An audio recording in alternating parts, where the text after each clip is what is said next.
اللہ کریم نے قرآن مجید میں فرمایا ہے کہ لَقَدْ مَنَّ اللَّهُ عَلَى الْمُؤْمِنِينَ إِذْ بَعَثَ فِيهِمْ رَسُولًا، فرمایا تحقیق اللہ نے مومنوں پر احسان فرمایا ہے کہ انہیں اپنا رسول عطا فرمایا ہے۔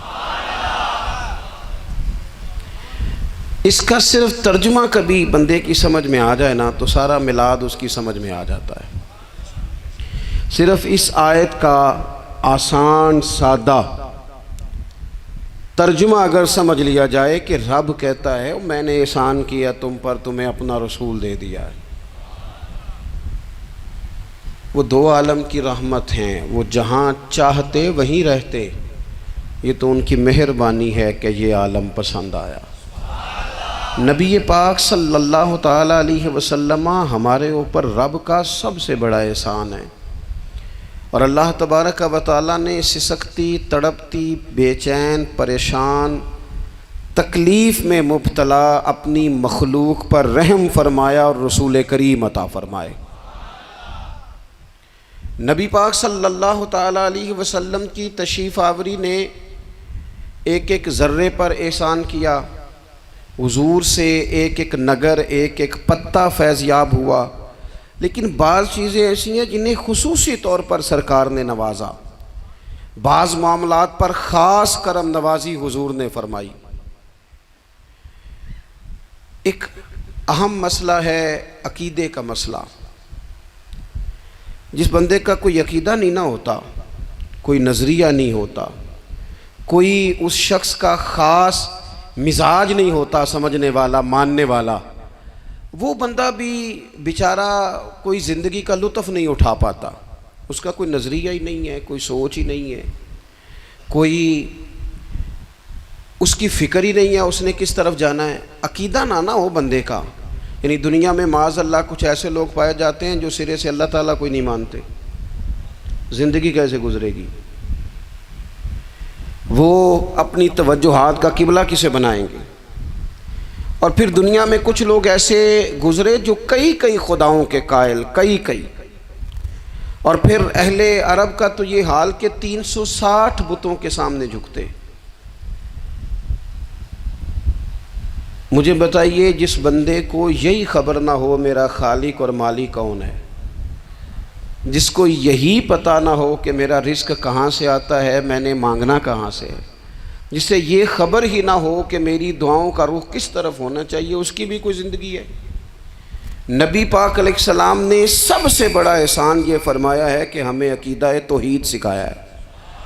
حضور نے ہمیں ہر جگہ سے چھڑا کے رب کریم کی بارگاہ میں سجدہ کرنے کا حکم دیا ہے۔ عرب کے لوگ جو تھے وہ بڑی بڑی وہم کا شکار تھے، بڑی بڑی اوہام پرستی کا شکار تھے۔ یہ آج کل بھی وہم بہت زیادہ ہے نوجوانوں میں، یعنی کوئی فیصلہ پکا ہے ہی نہیں، کوئی پکی بات ہی نہیں کرتے، یہ کر لوں کہ نہ کروں، اگر آپ کہتے ہیں تو کر لیتا ہوں، ویسے اس میں فلانی کمزوری بھی ہے، اور اگر میں نے نہ کیا تو فلاں مشکل بھی ہے۔ بھئی جس بندے نے قوت فیصلہ ہی نہیں پائی، اس نے ارادہ ہی پکا نہیں کیا کہ اس نے کدھر جانا ہے، تو وہ سفر کیسے کرے گا؟ سفر تو اس بندے کا مکمل ہوتا ہے جو سفر شروع کرتا ہے۔ عرب کے لوگ بھی بڑے بڑے اوہام پرستی کا قائل تھے۔ وہ جب قربانیاں کرتے تھے تو ان کا گوشت لا کے کعبے کی دیواروں کے ساتھ ملا کرتے تھے، یہ قبولیت کی علامت ہے۔ سارے کپڑے اتار کے کعبے کا طواف کرتے تھے، جب احرام باندھ لیتے، حج عمرے کا ارادہ کرتے تو دروازوں سے داخل نہیں ہوتے تھے۔ وہ کہتے تھے کہ دروازے گناہگار ہیں اور ہم چونکہ اب نیک کام کر رہے ہیں لہذا اوپر سے ہو کے آئیں گے۔ رسول کریم علیہ السلام نے انہیں ان سارے وہموں سے، ساری پریشانیوں سے، ان ساری بدشگونیوں سے نکال کے کہا اللہ تمہارا مالک ہے، اللہ تمہارا محافظ ہے، ہوگا وہ جو رب چاہے گا۔ ذرا سی بات پہ سہم جانا، ذرا سی بات پہ ڈر جانا۔ حضور نے لوگوں کو قوت فیصلہ عطا کی، اور اتنی بڑی قوت فیصلہ حضور نے دی کہ کل تک جو فیصلہ کر نہیں نہ پا رہے تھے، آج انہوں نے اس طرح کے فیصلے کیے کہ اپنی ساری کی ساری اولادیں لے کر وہ میدانوں میں کھڑے ہو گئے۔ وہ ڈٹ گئے کہ ہم نے کفر کے مقابلے میں جہاد کرنا ہے۔ انہوں نے طے کر لیا کہ حق کیا ہے، سچ کیا ہے۔ نبی پاک علیہ الصلوۃ والسلام نے ہمیں عقیدہ توحید دیا اور وہ طے کر کے دیا ہے نبی پاک نے، سجدہ سوائے اللہ کے کسی کو جائز، اگر کوئی عبادت کی نیت سے کرتا ہے تو سجدہ کفر ہے، اور اگر تعظیم کی نیت سے کرتا ہے تو حرام ہے۔ اعلیٰ حضرت بریلوی رحمۃ اللہ علیہ نے 50 کے قریب دلائل کتاب و سنت سے اور 100 سے زیادہ دلائل فقہ اور اصول فقہ سے بیان فرمائے ہیں کہ کسی اور کے لیے تعظیمی سجدہ بھی حرام ہے۔ نبی پاک علیہ السلام تشریف فرما تھے تو کچھ جانوروں نے آ کے حضور کے قدموں پہ سجدہ کیا، پیش نظر ہے وہ نوبہار اور سجدے کو دل ہے بے قرار، روکیے سر کو روکیے یہی تو امتحان ہے۔ کچھ جانوروں نے جب سجدہ کیا تو صحابہ عرض کرنے لگے یا رسول اللہ صلی اللہ تعالیٰ علیہ وسلم ہمارا بھی دل کرتا ہے، تو حضور نے فرمایا بھی سجدہ سوائے رب کے کسی کے لیے جائز نہیں ہے، ہاں اگر جائز ہوتا تو میں خاتون سے کہتا کہ اپنے شوہر کو سجدہ کرے۔ نبی پاک علیہ الصلوۃ والسلام نے حد بندی کر دی۔ اور پھر دیکھیں یہ جو ہم میلاد مناتے ہیں نا، یہ میلاد اللہ تعالیٰ کی توحید کا بہت بڑا اعلان ہے۔ ہم کہتے ہیں نبی پاک کا میلاد ہوا، جس کا میلاد ہوتا ہے وہ خدا نہیں ہوتا، جو پیدا ہوتا ہے وہ رب۔ جب ہم میلاد منا رہے ہوتے ہیں تو ہم یہ بتا رہے ہوتے ہیں بھئی حضور خدا نہیں، حضور تو 12 ربیع الاول کو پیدا ہوئے، تو جو پیدا ہو رب پیدا، لم یلد ولم یولد، اللہ تبارک و تعالیٰ پیدا نہیں ہوتا، مالک تو ازلی ابدی شانیں رکھتا ہے۔ اس لیے عقیدہ توحید بندے کو مضبوط کر دیتا ہے۔ انسان جب عقیدہ توحید والا ہو جاتا ہے، اور نبی پاک علیہ السلام دنیا میں رب کی طرف بلانے آئے، وداعیا الی اللہ باذنہ وسراجا منیرا، حضور نے لوگوں کو اللہ کی جانب دعوت دی۔ جب انسان توحید والا ہو جاتا ہے تو مضبوط ہو جاتا ہے، وہ کسی سے نہیں ڈرتا، وہ سمجھتا ہے ہونا تو وہ ہے جو میرا رب چاہے گا، مجھے پریشان ہونے کی ضرورت کیا ہے۔ پھر اس کا بھروسہ بھی اللہ تعالیٰ پر، اس کی امیدیں بھی اللہ رسول سے، اس کی توجہات کا قبلہ بھی سارا ادھر ہی۔ تو حضور نے لوگوں کو عقیدہ دیا، مضبوط کیا۔ رسول پاک صلی اللہ تعالیٰ علیہ وسلم نے ذہنوں کو پختگی عطا فرمائی۔ تو سب سے بنیادی چیز حضور کا جو احسان ہے وہ عقیدہ ہے۔ پھر بعض خاص طبقات پر حضور نے خاص احسان کیا۔ آج بھی پوری دنیا میں ڈنڈورا پیٹا جاتا ہے عورتوں کے حقوق کا، پوری دنیا کے اندر، اور بعض لوگ عورتوں کو بڑا دھوکہ دیتے ہیں، کہتے ہیں تمہیں حق نہیں ملتے لہٰذا تم سڑکوں پہ آ جاؤ، معاذ اللہ، تمہیں حق نہیں ملتے لہٰذا تم معاذ اللہ بازاروں کی رونق بن جاؤ۔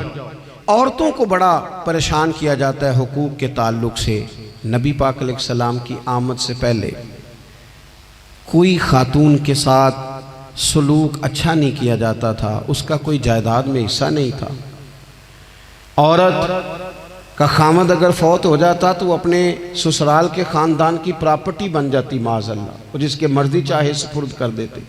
ہندوستان کے بعض علاقوں میں ایسی کبھی رسمیں بھی پائی جاتی تھی کہ بعض عورتیں اپنے خامد کے ساتھ جل جانا مناسب سمجھتی تھی کہ بعد میں کوئی زندگی تو ہوگی نہیں، اور بیوہ خاتون اور طلاق یافتہ خاتون، اس کے بارے میں تو لوگوں کا خیال تھا کہ شاید یہ خاتون بالکل سوسائٹی اور سماج کا حصہ ہی نہیں ہونی چاہیے۔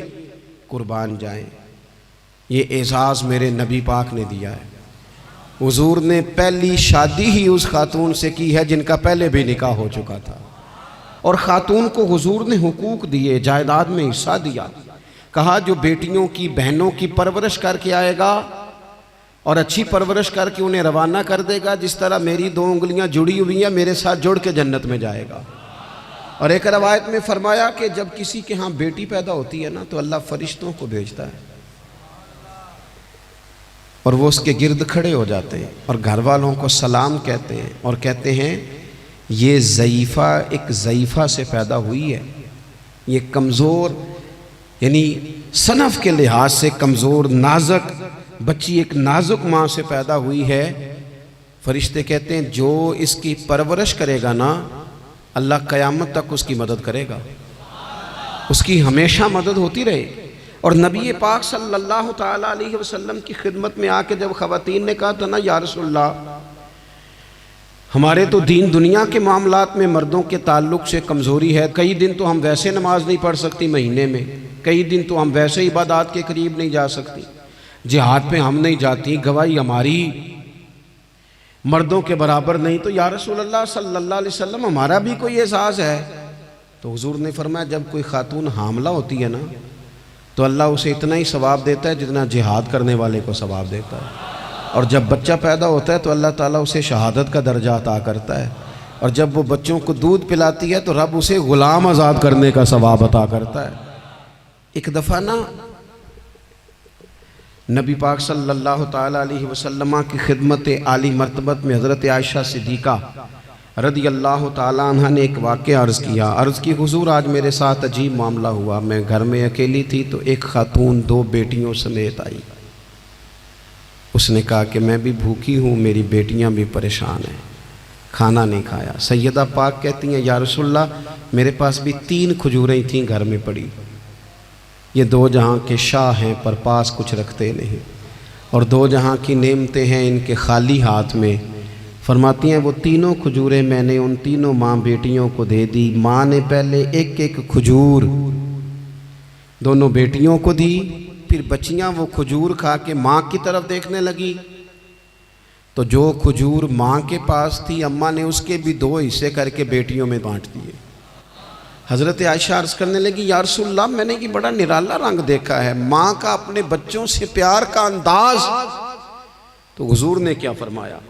نبی پاک علیہ السلام فرمانے لگے سن پھر اللہ تعالیٰ نے اس عورت پر جنت کو واجب کر دیا ہے، فرمایا اللہ نے اسے جہنم سے دور کر دیا جو بیٹیوں کے معاملے میں آزمایا گیا، اور جس نے پھر ان کے ساتھ اچھا سلوک کیا۔ اپنا حضور کا عمل یہ تھا کہ حضور کی بڑی صاحبزادی سیدہ زینب رضی اللہ تعالیٰ عنہ یہ حضور کی سب سے بڑی صاحبزادی ہیں، یہ بخاری میں آپ کو ملے گا کہ ان کی بیٹی جناب امامہ بنت زینب چھوٹی سی عمر تھی، تو جب حضور نماز کے لیے آتے تھے تو نواسی کو اٹھا کے ساتھ لے آتے تھے، اور وہ حضور نماز پڑھتے تھے تو وہ نبی پاک کے کندھوں پہ کھیلتی تھی۔ حضور نے عملاً بیٹیوں سے پیار کرنا سکھایا، بیٹیوں سے محبت کریں، بیٹیوں سے پیار کریں۔ بیٹیاں بڑی خیرخواہ ہوتی ہیں، بیٹیاں ماں باپ کی بڑی وفادار ہوتی ہیں، بیٹیاں بڑا خاص تعلق رکھتی ہیں۔ جوانوں آپ سے بھی کہوں گا بہنوں کی طرف توجہ رکھیں، جو کسی کی بہن آپ کے گھر ہے اس کا بھی خاص احساس کریں، وہ بھی کسی کی بہن ہے، لیکن اپنی بہن کے ساتھ بھی خاص نسبت کا تعلق قائم رکھیں، رشتوں میں اعتدال ہونا چاہیے۔ اس صنف کو نبی پاک علیہ السلام نے خاص کر کے نوازا ہے، اور ہمارا بھی ان کے ساتھ خاص رشتہ ہونا چاہیے۔ اسی طرح کا معاملہ یتیموں کے ساتھ ہے، کمزوروں کے ساتھ ہے۔ دیکھو آج نا ہمارے ہاں کمزوروں، غریبوں، مسکینوں، یتیموں کی مدد تو کی جاتی ہے، لیکن انہیں لوگ اپنے ماحول کا حصہ نہیں بناتے۔ یعنی کبھی گئے تو غریبوں میں آٹا بانٹ آئے، کبھی گئے تو غریبوں میں جا کے کپڑے تقسیم کر آئے، کبھی گئے تو غرباء کو کچھ وقتی طور پر کچھ ضروریات زندگی دے دیں، کبھی عیدیاں بانٹ دیں، کبھی سیلاب زدگان میں چلے گئے۔ غرباء کو کچھ نہ کچھ صدقات تو دے دیے جاتے ہیں، ان پر کچھ خیرات تو کر دیا جاتا ہے، لیکن انہیں سوسائٹی کا ماحول کا حصہ نہیں بنایا جاتا۔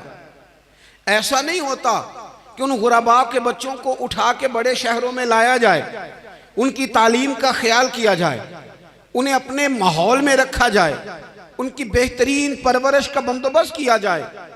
کائنات میں بڑے لوگوں نے کام کیا ویلفیئر کا، بڑے لوگوں نے غریبوں کے ساتھ تعاون کیا، بڑے لوگوں نے محبت کی، سب قابل تعریف ہے، لیکن ہم نے یہ کیا کہ ان کی امداد تو کی، لیکن ان کی محرومیوں کا ازالہ نہیں کیا۔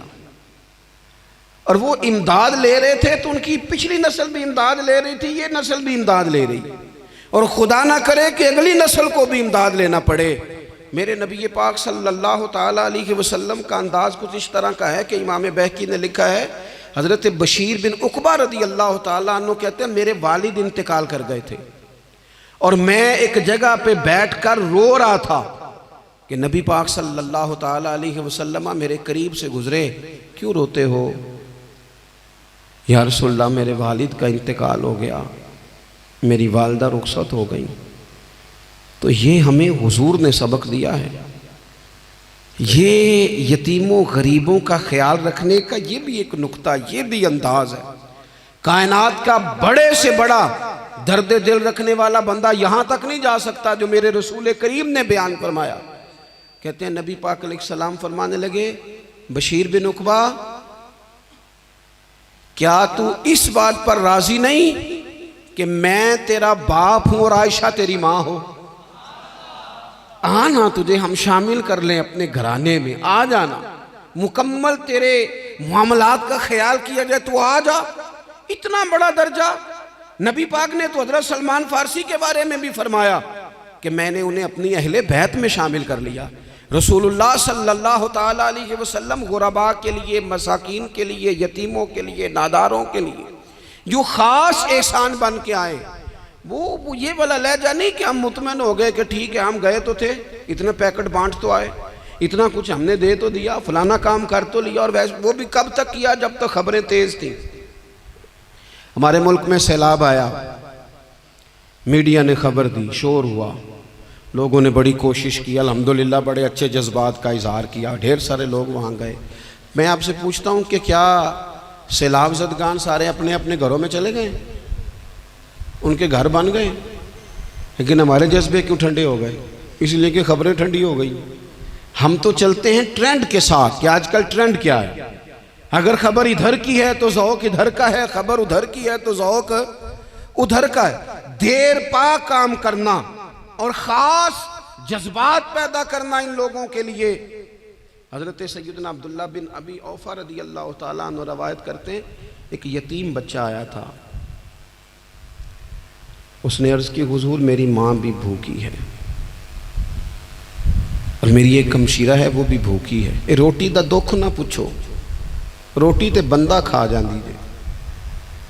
یہ جو بھوک ہوتی ہے نا، بھوک، بہت سارے لوگ نا، میں ایک شادی میں تھا تو وہاں ایک دو لوگ کھانا کھا رہے تھے، تو بعض لوگ انہیں دیکھ دیکھ کے مذاق کر رہے تھے، ویڈیو بنا رہے تھے، کہتے دیکھو کھانا ہی نہیں آتا، کیا انداز ہے، سارا ان کا منہ جو ہے وہ کھانے سے بھر گیا، ہاتھ دیکھو کہاں تک ان کے لتھڑ گئے، کیا انداز ہے۔ تو میں نے کہا تم ان کے کپڑے بھی تو دیکھو نا، انداز، بیٹھنا اٹھنا، کپڑے پہننا، یہ غریبی کا پتہ دیتے ہیں۔ بھوک جب تیز لگی ہو پھر کھانے کے آداب لوگوں کو یاد نہیں رہتے۔ غربت نے میرے بچوں کو تہذیب سکھا دی، اب وہ سہمے ہوئے رہتے ہیں، شرارت نہیں کرتے۔ وہ عزیز ہوتا یہ ہے کہ جب انسان کو بھوک شدید لگی ہو نا، پھر اسے ڈاکٹر کی ہدایات نہیں یاد رہتی، پھر تو پیٹ کی آگ بجھانے کو لوگ دوڑتے ہیں۔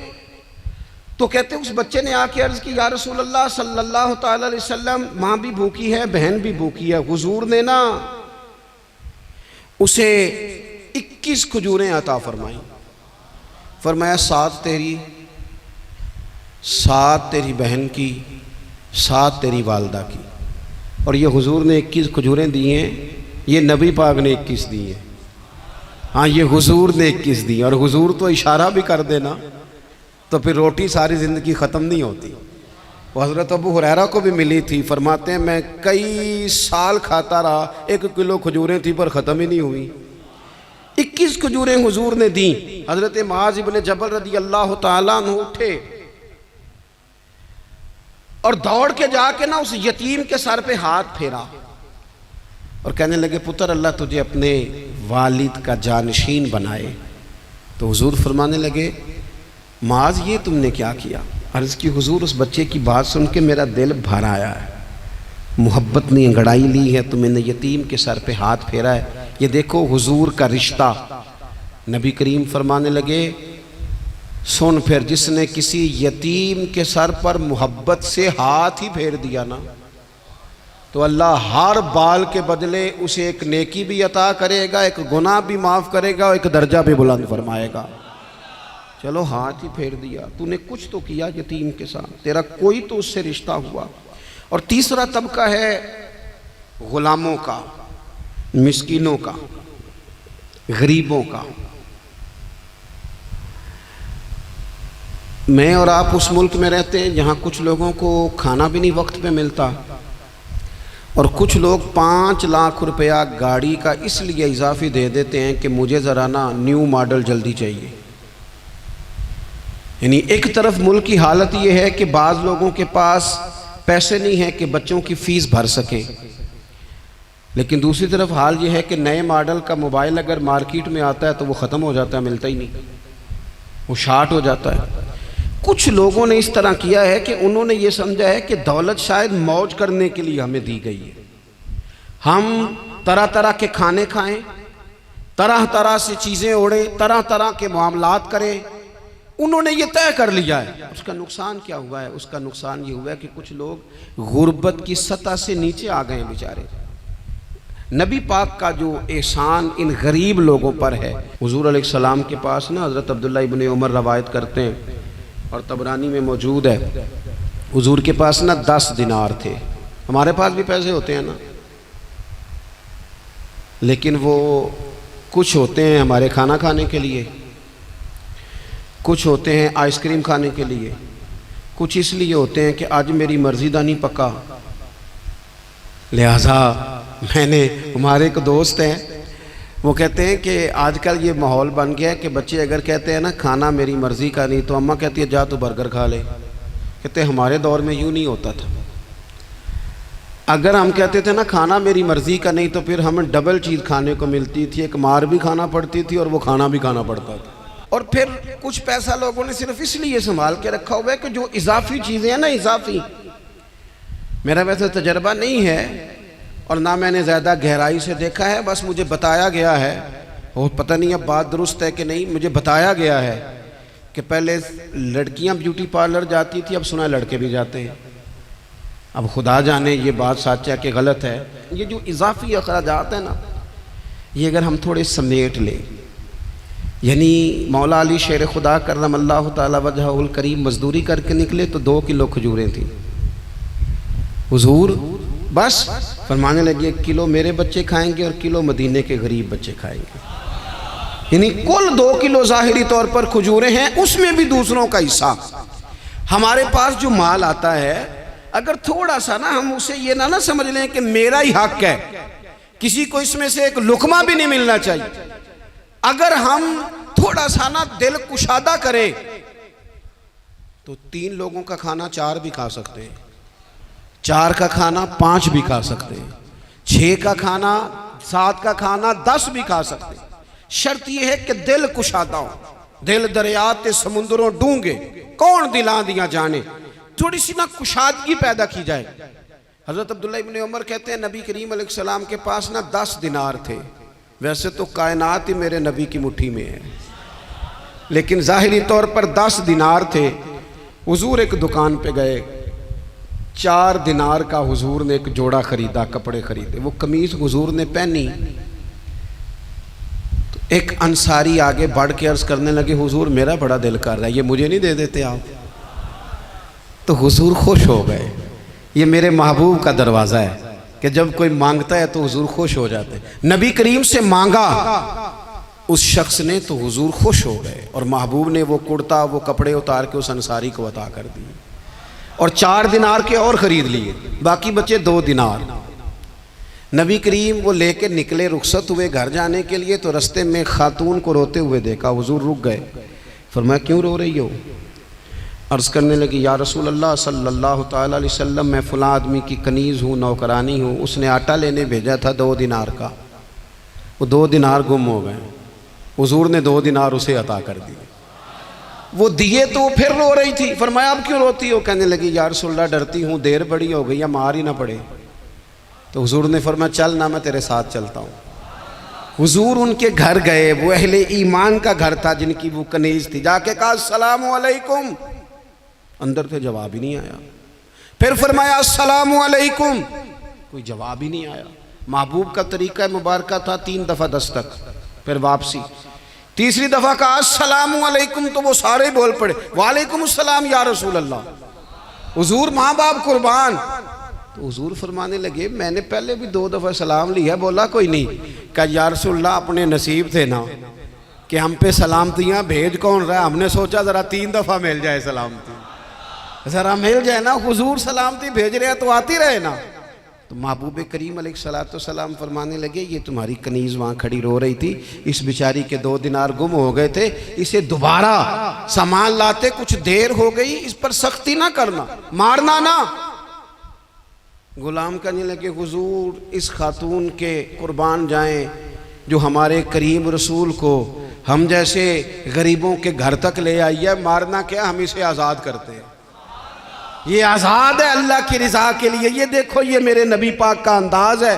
حضور نکلے تو جناب عبداللہ ابن عمر فرماتے ہیں رسول کریم فرمانے لگے شکر ہے اللہ تعالیٰ کا، 10 دینار تھے، ایک انصاری نے بھی قمیض پہن لی، میں نے بھی قمیض پہن لی، اور رب نے ایک کنیز کو آزاد بھی فرما دیا۔ یہ انداز ہمیں نبی کریم نے دیا ہے کہ ہم اپنے دولتوں میں، اللہ کی عطاؤں میں غرباء کو، قریبیوں کو، رشتہ داروں کو، بہن بھائیوں کو تھوڑا شریک کر لیں، تاکہ وہ جو آسودگی اللہ نے ہمیں دی ہے اس میں سے دوسروں کو بھی کچھ نفع ملے۔ اور ایک بات آخر میں آپ کی خدمت میں یہ عرض کرنی ہے کہ جو زیر دست لوگ ہوتے ہیں نا، غلام، ملازم، نوکر، آپ اپنی زندگی کے مسائل دیکھ لیں، جن لوگوں کے پاس لاکھوں آتا ہے کبھی ہزاروں آنے لگ جائے تو پریشان ہو جاتے ہیں، تو جن کے پاس صرف سینکڑوں ہوتے ہیں، تو ایسا تو نہیں کہ آپ ہی ٹینشن میں ہیں اور آپ ہی کو غصہ آتا ہے، وہ بیچارہ کبھی نوکر بھی تو ٹینشن میں ہو سکتا ہے نا، ملازم کو بھی تو کبھی ٹینشن ہوتی ہے نا، اس کے ساتھ بھی تو مسائل وابستہ ہے نا۔